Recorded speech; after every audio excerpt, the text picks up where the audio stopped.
Hey, what's up, everybody? My name is Coco, and you're watching ChatterBox Podcast, and I am here with Chicago's finest, okay?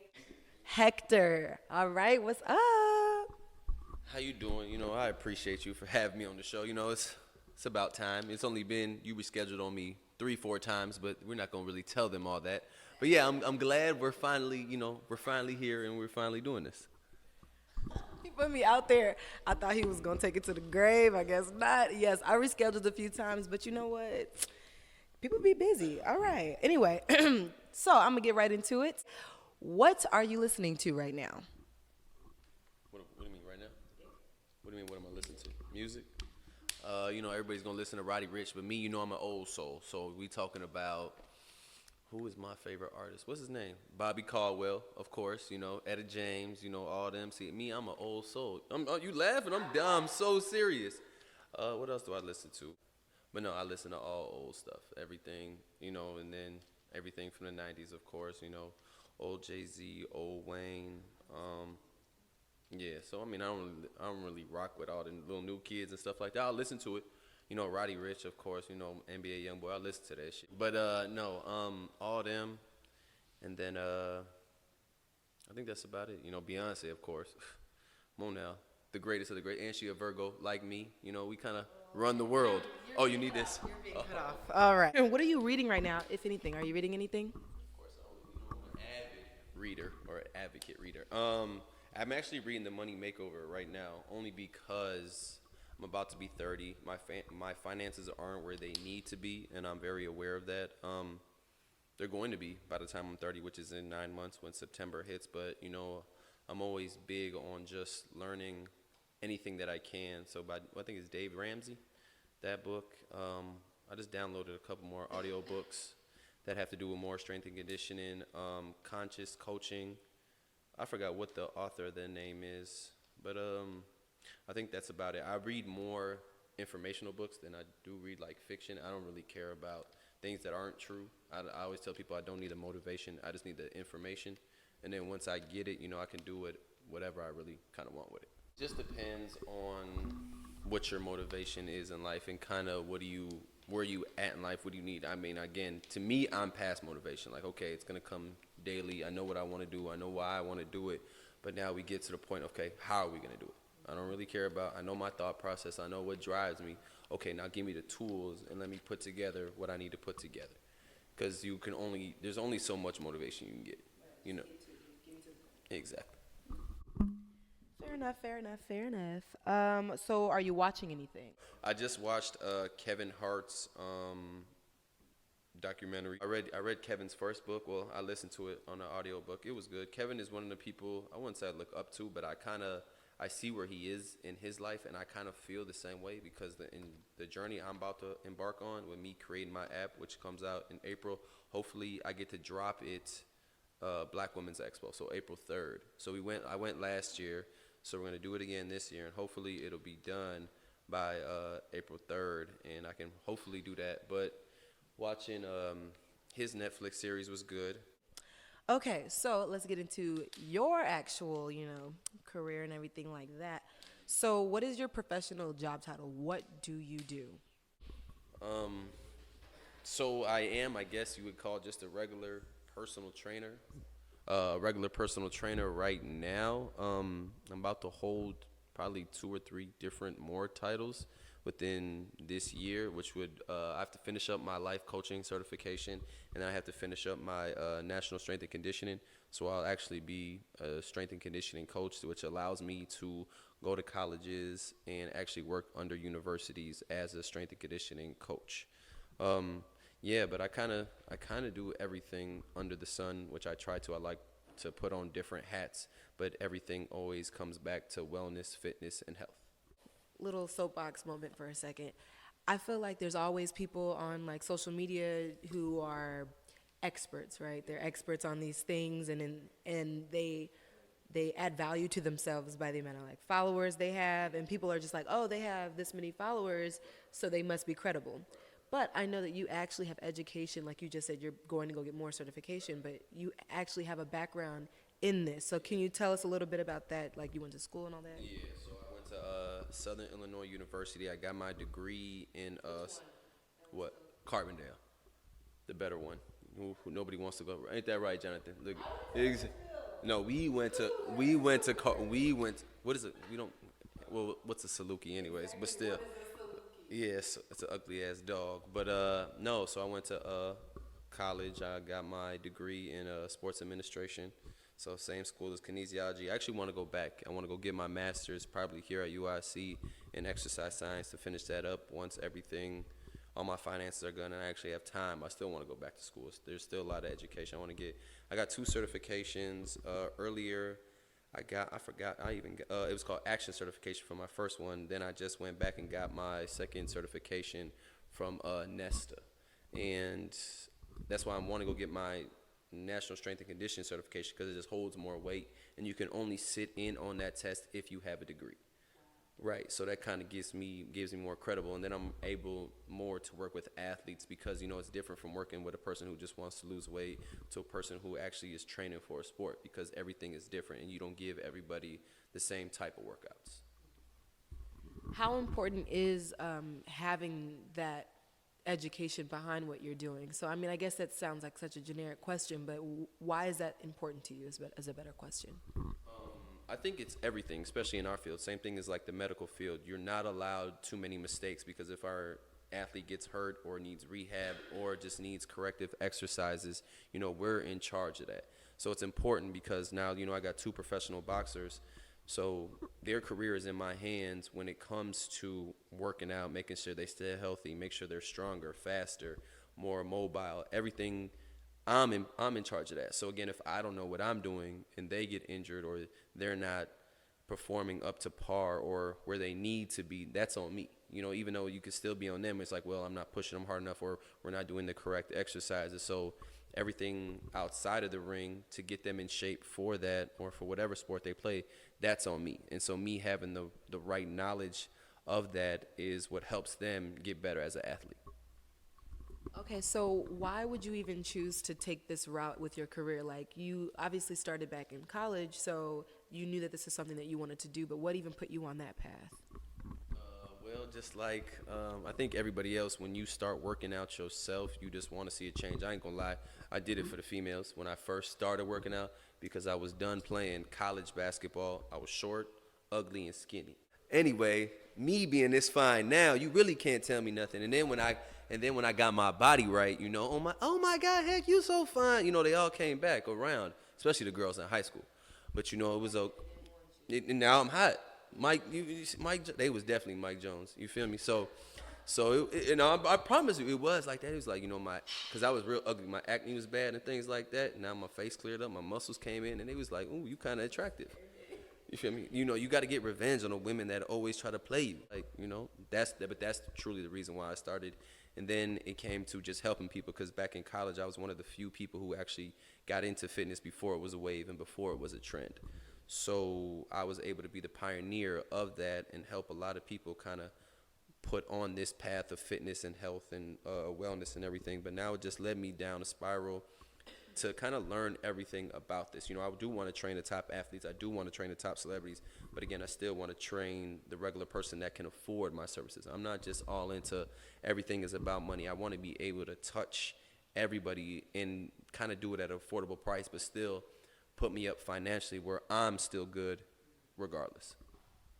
Beautiful, beautiful. You do your thing. Do your thing. So you're a Chicago resident. How important is this city in your career and what you do? Like, how important is Chicago in that? Or is it important at all? I'm not leaving Chicago. I could say that right now. I mean, I was born here. A lot of people make it here and leave or go to LA or go to Atlanta to go train and stuff because that's where most of the celebrities are. But this is still a big pond. People think just because you're in a different city, you're in a smaller pond. Chicago is what we just got passed by Houston, so we're the 4th largest city because it goes LA, I think LA, New York, Houston, and then us, or New York, LA. One of those are the top 2. So I know those are the top 4 cities, and we just got passed. But again, I'm still a big fish in a big pond. So I don't need to go anywhere. Everybody else has their trainers in those cities. Not too many celebrities come to Chicago, but I want them to be like, okay, when I come in the city, I have to train with Hector. this is the person I have to go to. So it doesn't make no sense on me going to LA where it's already oversaturated and overpopulated with exactly. So, and again, then they charge hand over fist a lot of money, but that's because of the area they're in. And again, it all depends on who you work with. But I mean, I see all those trainers that work with the celebrities. If they ever come to me, I'll do better than what they've done, only because it's different. Especially, a lot of celebrities and everybody's getting into boxing. I could tell this right now. I'm one of the best boxing trainers outside of a boxing gym, because the only difference is because I work with them. The difference is half of those people who train them never worked with a professional boxer, or just really never studied the craft and understand it. Because you got some people here in Chicago that teach that shit. That's horrible. You feel, and exactly, and just be like, exactly. So it's a difference when you come to me, you actually learn stuff. That's all. Well, I asked that question about how important Chicago is, like, in what you do, because the whole thing with this podcast is just trying to, like, represent the community and are, like, positively affecting the community. And I think that you're doing both of those things, because you said you wanted to touch everybody, and you're working with people who aren't just at a certain level. You're working with the mom of 3, and you working with the red carpet walker. You know what I'm saying? So I think that's really dope. So speaking of celebrities, you've worked with a lot of Chicago celebrities and otherwise. So how did you get that to happen? How did that happen for you? Let's see. Honestly, I mean, people always ask me this, but honestly, you have to pay for it. Like, again, I don't think anybody knows this, but who was the first person? The first person I ever brought in was Malaya Michael, and that was like Drake's little fling type stuff. So, tell Malaya I'm on fire. She should work tonight. That's the girl I brought in first. But, we just thought about it, because I think I'm the only person who has kind of their own studio, who has the finances to kind of spend money to bring some people in. It's different. People spend money, promoters spend money to get them in the club. I spend money to get them in the gym. The difference is because they don't know me. My following isn't up there. But I brought Malaya in the first time I actually tried to get celebrities in the gym. I brought Malaya in. She brought me 3,000 followers. And the crazy thing is I scheduled her for an hour. And the crazy thing was she stayed for like 2 or 3 hours because she loved it. And we did box, and she was sweating, she was working, and I was just building that rapport with her, and basically like being a friend, just being able to actually have a good session. Again, the money that I spent, I made back that night. And from all them followers, it kind of gets up. Then, and that's just what I do for people who aren't in the city. Like, I'll email and I'll hit up anybody who's coming in town. Chris Brown, Wale. I try to get everybody. Drake. If you're in the city of Chicago, I know somebody that knows you, and I just need you to get in here. And whatever amount of money you want to get paid, cool. Again, all I need you is for that first time, and you're gonna fall in love with it. But if you don't, exactly. And I always bet on myself. I don't care. People are like, why would you spend money on an athlete for them to do it? I said, look, they don't know you. Trust me, how else do you think you're going to get them in here? And it's different. The people that are here, Jacob Soraya, I actually met Jacob at the Drake concert. For those who don't know who you're talking about. Oh, so Jacob Lattimore. Yeah, so he's on The Shy, he's a R&B singer, and then he has a movie called Slight. So it's crazy. I was in the VIP section because one of my clients had got me tickets, and he walked by. I'm like, man, I love your movie. And he was like, man, I appreciate it. So he sat down, and my thing is I have to show you my Instagram. I have to show you. That's my resume now. That's your resume. So basically, I went up to him when he was sitting down by himself. I'm like, hey, man, how long you here? He was like, I'm shooting The Shy. I'll be here till November. And this was in the summertime. So I'm like, hey, if you ever work out and stuff like that, I do boxing. He's like, oh, yeah, I picked it up 6 months ago, and I like it. And so I just told him, he gave me his number, hit him up. He came in, and then we built a relationship like that. And then, now he's dating Soraya, and that's what he had brought her in one time, and then she still comes to me, and then Caitlin, who the other girl who works on Empire, so she comes to me too. So she can exactly. I still need Taraji. I need everybody. So I want them to bring me everybody. But you just build that good professional work with those people who end up leading you. Because again, I want Lala too. Jacob's been talking about it, so I just need her to kind of stay here. But a lot of celebrities just come in, they fly in, they do their scenes, and they leave. Nobody stays here. So I need to be that person, be like, hey, just take a day, work out with me, then go. But it's tough getting them. But in 2020, I hope to get, of course, a lot more celebrities. But I only do that for the marketing side of the point. They're not my regular day-to-day clients. But I understand. I still want them to understand when I'm in Chicago and I'm here for a few weeks or a few months. Heck is the person I go to. that's the person I want to work with. So that's how I just kind of do it. And again, it's all marketing. You have to understand you can't get lost in social media. Everything is Instagram, Instagram, Instagram. That's fine. You have to know how to navigate and how to work it and how to use it to your advantage. Advertising and marketing dollars is, again, I'm willing to spend thousands of dollars on me. That this is my business. So a lot of people don't understand that or can't wrap their head around it because they're not in the space. Half of the personal trainers don't have their studio, and they don't have the finances to spend money on themselves to uproar their business, and that's on them. And they don't want to because they don't see the value in it until it actually happens. But you got to take a risk. I really like how you said, and I don't know why I never thought that, to pay a celebrity to come in here, but you prove a good point. Like, that's what promoters do. And honestly, that's what people who go to the clubs do. They pay the money in hopes to possibly rub elbows with a celebrity. And it's just like, what are you actually getting out of that? You're not getting any money out of it. You're not even getting an experience out of it, for real, for real. So the fact that you're investing, that's really what it is, investing in yourself. So I think that that's a good point. And you could take that business model and put it anywhere. What is your main goal with your career? Like, where are you trying to be? Of course, number one goal, I think, for everybody is just to be financially free. You got thousands and thousands of dollars in debt just because I went to school, which is fine because I actually using my major for outside of school. A lot of people get a major in something and don't use it for their career. That's number one. Number two is to build a flat platform and to build a legacy that's me. I have the personality to kind of reach a lot of people. I'm a minority as well, so a lot of us kind of don't value education enough. We value more social media and just being able to see it, which means a lot of people don't have certification. A lot of people don't have degrees. A lot of people don't go to cosmetology school to do makeup, to do hair, but they do it anyway. So we kind of undervalue the educational system. It doesn't have to be college. You just go get your certs. I don't see why not. It just gives you more knowledge. Can you be successful without it? Obviously, because we've seen it time and time again. But I'm one of them people where in fitness you have to have facts and you have to have studies and you have to have the science behind it. It doesn't work without it.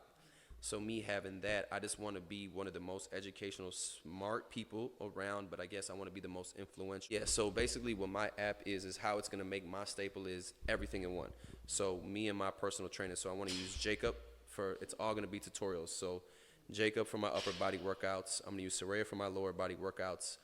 Me and my therapist are going to be on there. So we're going to do 40 videos on anything from mental health to emotional intelligence to trauma to tragedy, just regular information that people need to know. Because I've been going to therapy for 2.5 years now.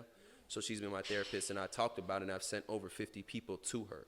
And so she finally just started her LLC this year and got out of her old contract with whoever she's working with. So now she's branching off on her own, off of my clientele, which is beautiful because, again, when people say you have to build a team, and this is what I pride myself on, this is how I kind of mimic myself with Kevin Hart. He is a one-man show, which I believe, but your team has to be very strong around you. Same thing I did with my chef, who has Taste to Brie, who has her own meal prep company. Basically, so I kind of put her on to all my clientele. Boom, she quit her job and now she does her meal prep full time. Same thing with Enunciate, right? So and that's what I'm saying. But when I was talking about it, your team has to be not 20 of you. Everybody has to know their role and have their own lane and do good with what they do at. I can't hire 20 of me. It's not going to work. We're all not going to get along together, and we're not all going to know our roles. Everybody wants to be the limelight. But again, you have to have that personality, that drive, and that hunger to do it. But again, it's like I'm not here because of just me. All my clients that invested in me and the people that actually helped me get here is what really matters. And that's my team, And again, I got 2 assistants, things like that. So it's just like I got a videographer, everybody that helps me. And I'm very loyal to the people that I work with, unless I don't like you do what you do. Like, everybody around me is good people and does good work. If not, I wouldn't kind of put them around me. So again, but it's the bigger I do, or the bigger I get, if my app goes crazy. So I'm doing life coaching on my app. Once I do that, what else? I'm doing strength and conditioning, which would be with me again and some of my athletes as well. I'm going to put boxing tutorials on there with me and my professional boxers. And then I actually want to do a physical therapy part with another physical therapist who has passed her state boards and everything. And again, I want everything in one place. You don't have to go to YouTube and search 6 and find information from 7, 8 different things. You go to this app. if you want to be a client, say if you wanted just to work out, your whole profile is there. All your pictures, all your information is there, but you're allowed to see so many things. So say if you just came on there for just to lose weight or just looking at workouts, upper body, lower body, but now you go over there to the mental health section. You just go, let me check this out. Let me see what they talk. So, and again, I want to put everything in once. Then I'm going to use financial fitness. So I have 2 financial advisors. So again, I'm going to put them on there and just regular stuff where people need to do. So again, it's everything in one. So I want to be the Amazon of fitness and wellness, but all in one place, and everybody's going to have their avenue, and those are going to be my partnerships. So hopefully everything goes well. And I have a meeting with the Jordan brand next week, because we did a boxing class there, me and 2 of my boxers. So we're going to see if we can actually kind of get that regularly every weekend, which is another great partnership just for my brand in general to be noticed by one of the biggest sports brands around. That is so dope. I'm so impressed by that because, and I think that that's everybody's New Year's, like New Year's resolution and all that good stuff or whatever. But it's something that's been heavy, like on my mind and the people who I surround myself, just trying to like improve in every aspect of their lives. And really, your app is like the central of that idea, like the center of that idea, making sure in each lane, like finances, mentally, emotionally, spiritually, whatever it is that you're trying to improve on, that is really like what your app represents. And I think that's so awesome. And you really are like completely pouring back into the people who are like being patrons of your business because you're actually giving them quality. Exactly. That is so dope. I'm impressed. So tell me a little bit about where we're actually at right now. So basically we are at my first studio. So basically 2407 South Oakley Avenue. Me and the lady D is called Personal Training by D. So I met D 5 years ago. This is actually her studio, but we partnered up that first year she started. So we just go half on rent. So basically we've been here for 5 years. It came from just carpet and 3 chairs. Exactly. So it's only been 2 years. Well, since it's been 5 years, and then I came home 2 years ago from college once I was done, because I would only train here over the summers and over the winters because I was at SIU full time. And so then she ended up getting out the floor as I ended up putting the equipment in, and it just works. So we did that, and now I have another location where I'm the fitness director at XS Tennis Foundation on 53rd and State. So that's where I do most of my trainings. And so then I hired my guy over here, Jonathan, because he was looking for a place to train. So I was like, okay, you could just basically take over my rent while I go train most of my clients over there. So I always give somebody else an opportunity to kind of improve on their life. And again, he's my homie. I trained him for a show. He ended up winning his class, which is cool. And he's been my homie since college.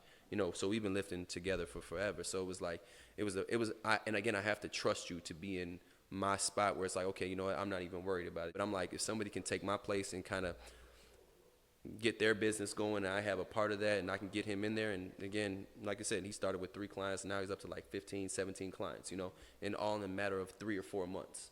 So again, all you have to do is give somebody an opportunity and let them run with it, and they're going to make the most out of it. I really like this, like, I'm going to make up a word or a phrase, entrepreneurial synergy. Okay. I feel like because it's like everybody here is like an entrepreneur. You guys are working for yourselves, but you're working together and for yourselves. And I was just talking about that on another episode of this podcast, just about like networking sideways and not necessarily only networking up. Because it just feels like, the talent is also here too. It's there for sure, but it's here too. And you don't always have access to here. So let's work together and let's get there. I don't know, you made a face, so I feel like you got something to say about that. So my networking is, like you said, it's more, let's say, lateral. So it's more horizontal than anything, because I'm different. I don't partner up with other personal trainers. To me, I feel like the only reason I feel like I'm the top tier of trainers is because I've only been in it for so long. I've seen a lot of people come up and do this stuff, but they're behind me because, again, they didn't take fitness as seriously. And to me, in my head, they don't dedicate as much craft as I do. I could be wrong, but again, I don't know them. They don't know me. Sometimes I really feel like I don't need to partner with other people. Again, if I partner with somebody, it's going to be a registered nutritionist. It's going to be a therapist. It's people that don't do right. It's you don't have to. Again, people always think like I have to partner up with personal trainers. I'm like, honestly, no. There's no disrespect to nobody, but it's the value that I bring. Unless you bring more value, which Some people, there's other trainers that do for sure. That there's some that don't. Where I don't feel like I have to partner. If I partner with you, it's for your benefit. It's not for mine. I don't get. If we put up a poster that we're doing a class, people are gonna come because of me. They're not gonna come because of you. This game is like there's a lot, and we all can eat. But again, I want what's on your plate too. I don't really care to the point. But it's no disrespect to you. Again, everything is competition. Like me and Jonathan homies, but again, I want to beat you. I'm not gonna pull you down to lift me up. That's where people's like, I don't compete with my friends. To me, fuck that. Those are the people that who are gonna push you and be like, look, I want to be better than you. I want to be better than you. Same thing. I always correlated to Mike and Magic Johnson when the Dream Team in the USA was like it was competitive, even though they're the same team. In practice, they go at each other, because they want to show who exactly. But some people are afraid of that competition, where it's like, look, you got to better yourself. You got to get more education. And again, he does a show. Maybe I want to get pro before he does. Again, you talk shit to me. Again, as long as we understand it's friendly, it doesn't get disrespectful, it doesn't get malicious and stuff like that. But I want to be better than everybody. I want to be the biggest fish in the biggest pond. Of course. Why wouldn't I? Why else would I do this just to be mediocre? But again, to be the best, you got to go against the best, whether they're your friends or not. We talking about shit, LeBron James and KD. They go against each other, of course. But then again, they're friends at the end of the day. But I still want to beat you. But I don't need to coattail or ride anybody's stuff to get there to the top. I can do it myself. Yeah, I'm capable of doing my own because again, I can read. It's nothing but more education and putting more time in. Again, I didn't have nobody to look up to when it came to personal training. When I work out with other people, I had my mentors when it came to working out, but it didn't come to training as me helping other people. They were helping me on my physique. I had to hire a coach for my competitions, stuff like that. So of course I learned from great people to build my own physique. But when it came from me training other people, it didn't come from that. It came from me learning my own stuff, doing my own education and things like that. What kind of competitions are you speaking on? So it's called the NPC, the National Physique Committee, which is basically they got different divisions. So me and Jonathan do men's physique. So we're the dudes with the longer board shorts, but there's people who do classic bodybuilding, which is kind of smaller spandex.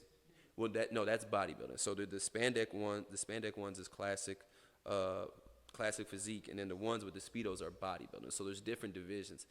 It's harder to win at the higher divisions, of course, because you have to be bigger. Those are the real big, swole dudes, and we're the ones that wear the board shorts that have more the aesthetic look and the more pleasing look. When people get too big, like, damn, you too damn big. But that's what I'm saying. But everybody to each his own. I don't never strive to be 260, 270, swole as hell. Like, I don't mind being 180, 190, like swole enough, but nothing that's in my eyes too disgusting. Because again, even when I did my competitions, people are like, ugh, like they still didn't like what I look like. Oh, that's too much. I mean, that's fine. That's your opinion. You don't live in this body. You don't see me 24/7. This is what I want to do. So, I did 2 shows back in 2016 and 2017, and I'm going to get back to it, but again, my finances need to be right. Everything needs to be in play. Again, when I did my shows, I was broke because I would spend probably 3 to 4 hours a day in the gym. I would go 3 times. So I'd get up in the morning, 5, 6 a.m., do my cardio, go back at 1 or 2, work out, and then come back at 10 and finish up another little workout. But in between those times, I'm eating and training clients. And I don't really have enough time. Again, whatever you put more time to, that's what you're going to get more out of. So again, my body took a hit. I haven't worked out seriously in the last 2 years since my show, but I still stay active, of course. But I just don't sit there in the weight room. I'm mentally, I'm in a different space. That shit doesn't really excite me anymore like it used to. I wish it did. I want to. I know what it takes, but you're at a different place in your life where it's like if I take away from my clientele, that's money. Now I put it more back into me. So until my app comes out, until I know I'm making a substantial amount of money without actually having to be somewhere, I'm still going to train my clients because then that's my number one priority right now. I have to find a fine line, especially with my clients, where it's like, heck, you're an asshole. I say, yeah, but you came to me with a goal, and everybody's is okay. I want to get here the fastest. Well, how do I do it? Well, more discipline, more hard work, more consistency.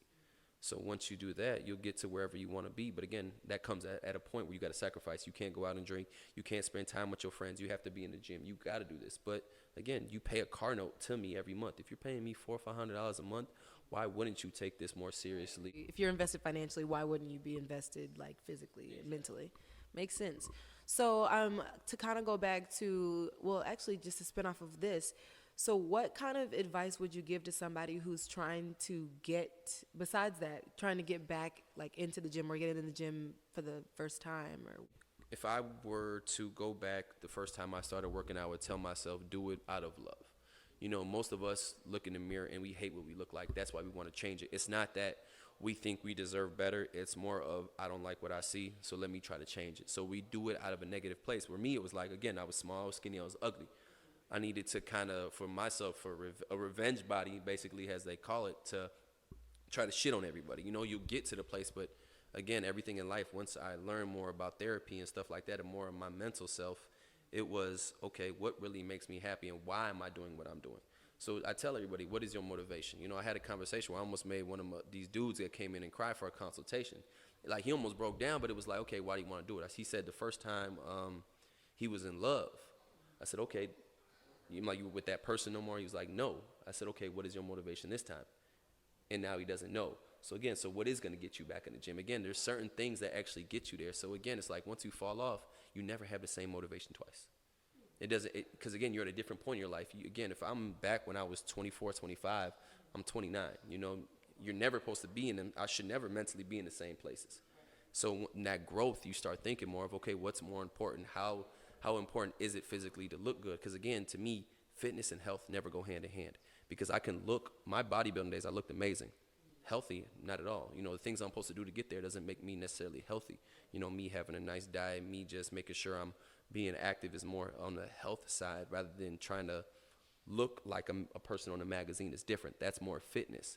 So people don't understand how to differentiate the two. Yeah, they don't know how to separate the two, where it's like, look, you got to give up one to get the other. And people are like, why? Well, it's because if I told you right now you were healthy and you looked the way you look, would you be okay? And half the people are going to say no. I said, exactly. You don't really want to be healthy. You want to look a certain way. But again, that's because of social media and all the stuff you see online. Right. But again, it's just finding your motivation on, again, it's not the same. Like you said, you're trying to get back. Well, what made you lose it the first time? You really got to sit there and self-assess and ask yourself questions where people don't realize why they go to the gym. You know, and again, most of the time people go to the gym after a breakup or something bad happens. They never go when it's all good, if you ever notice that shit. Yeah, so it's like self-love. It's like, okay, my body deserves better. I deserve better. Because, again, how you look doesn't define you as a person. That's not your character. I can't tell your character how you look. You might be the most or nicest person in the world, things like that. But if I don't know that because, I can't tell that off just the way you look. But again, people will only base themselves on their self-worth on by how you look, because it is important to get you through the door, but that's not all you have to offer. If the one thing that you lack is just the way you look, you have to love yourself in other areas, and then just continue to work better on your physical looks. But again, I don't want that to be everything, because people's like, what? And I ask people, what if you get your body? What does it give you? It's like self-confidence. Well, I have to ask the question, why don't you have self-confidence now? Oh, because I'm fat. So you're telling me the one reason, so not even about, right, so you're telling me you're good financially, you're good mentally, emotionally, but now physically is only where you lack. Every aspect or every other aspect of your life is good, but you're telling me you have less self-confidence just because of the way you look? And that's what I'm saying. You have to kind of figure out and ask yourself these questions on, what am I missing that working out is going to bring me? You know, but you have to be okay without having that, you know, and that's what people don't kind of understand. Like, again, you got to do it out of love. You're like, okay, I do have self-confidence, but I do want to work on my body. And wherever I go, I'm still going to carry myself like I have the body I'm working towards and trying to achieve. that's a really good point, because as you're talking, I'm literally trying to think like, why do I want to like be fit or be whatever healthy? I don't know. And I'm like, I don't know. I think I need to take this back to the drawing board and think about it. Because that's a really good point. I think that I associate going to the gym with changing something that's already there, instead of like, because I say it's because I want to be healthy, which I do, but what else? You know, like 1A. What is the A? You know what I'm saying? So that's a good point. Those are all the heavy hitting questions I have, but I got a lightning round that I want to go through real quick, so you answer them as quick as possible. Okay.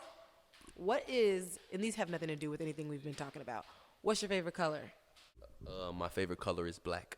Gum or mints? Gum. Moon or the sun? The sun. Indoor or outdoor workouts? Indoor. Your favorite music genre? 70s soul or 90s R&B. It's quite the gap. And then your favorite way to work out. Just a traditional bodybuilding style where whatever I work on for that day, which is chest, legs, I just focus on that body part. Do probably 5 sets of 10, 12, 8, whatever I'm doing, and just exhausting that one body part for that day.